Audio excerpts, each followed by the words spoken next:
ஏப்பா இந்த வண்டி டிரைவர் யாருப்பா? ஏங்க ஏன் சவாரி தான் போகணுமா? சவாரியெல்லாம் இல்ல, அந்த டிரைவர் எங்க?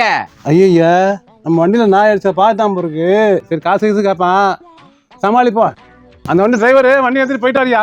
வண்டியை நிறுத்திட்டு போயிட்டாரா? அப்ப நீங்க யாரு? ஐயா நான் அந்த வண்டி டிரைவரியா. சரி, அவர் எப்போ வருவாருனாவது தெரியுமா? ஒவ்வொருத்தன் போறான்னு சொல்லிட்டு இருப்பானா? உங்களுக்கு என்ன வேணும் பாருங்க சொல்லுங்க. 10,000 ரூபா ஒருத்தி சிப்பி பாரு நாய்க்குட்டி வாங்கிட்டு வந்தேயா, அதை அடிச்சு தூக்கி போட்டு வந்துருக்கான் ஐயா. இந்த வண்டி நம்பர் தான் சொன்னாங்க, அடிச்சது பார்த்தாங்களாம். அவன் அப்படிப்பட்ட ஆள் இல்லையா, போறான் பிரச்சனை பொய்யா சொல்லுவாங்க. நீங்க பாத்தீங்களா? நீங்க கண்ணால பாத்தீங்களா?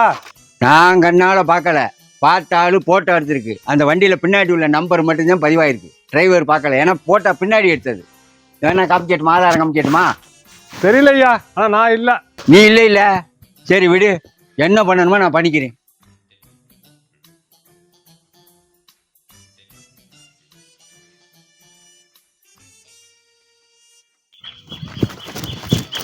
ஓ சாவியா எடுக்கிற? நீ ஏன் பதட்டப்படுற? உன் வண்டி இல்லைன்னு சொல்லிட்டேன். சாவி நான் எடுத்துட்டு போறேன், வண்டிக்காரர் வருவாரு, நான் அவர்கிட்ட பேசிக்கிறேன். உன் வண்டி இல்லை இல்ல? என் வண்டி இல்லதான், அதுக்கு ஆள் வண்டியில சாவி எடுத்து போயிரியா நீ?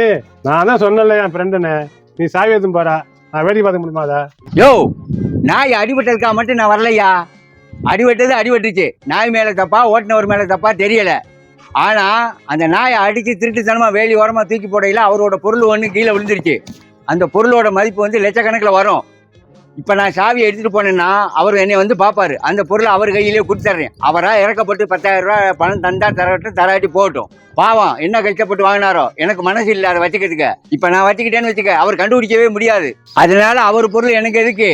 அவர் வந்தால் என்னை பார்க்க சொல்லு. அவர் மாதிரி பொறுப்பு இல்லாத ஆள் இல்லைன்னா. ஆஹா, நம்ம சங்கிலி காணுமே 3 பவுன்ல அது.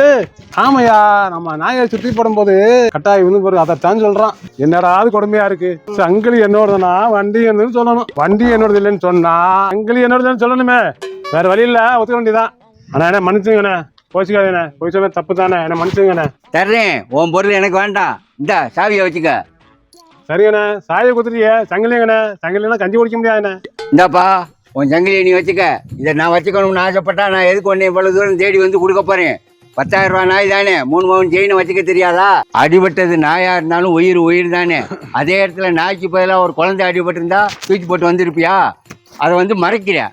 சங்கிலியை காமிச்ச உடனே நான் தானே ஒத்துக்கிறேன். அதை முதலே சொல்லியிருந்தா எனக்கு எவ்வளோ சந்தோஷமா இருந்திருக்கும். தேடி வந்து கொடுக்குறேன்ல சங்கிலியை, அதுக்கு பதில் மதிப்பு கொடுக்குறியா பத்தியா? ஒரு தப்பு செஞ்சா மன்னிப்பு கேளுங்க, மறைக்க பார்க்காதீங்க. அதனால கஷ்டமும் நஷ்டமும் உங்களுக்கு தான். இனிமே வண்டியை ஒழுங்கா ஓட்டுப்பா. மக்களே, இது அவருக்கு மட்டும் இல்லை, நம்ம எல்லாருக்கும் தான். வாகனத்தை கவனமா ஓட்டுங்க. சாலை விபத்து தினசரி அதிகரிச்சுக்கிட்டே போகுது. கவனமா வாகனங்களை ஓட்டுங்க.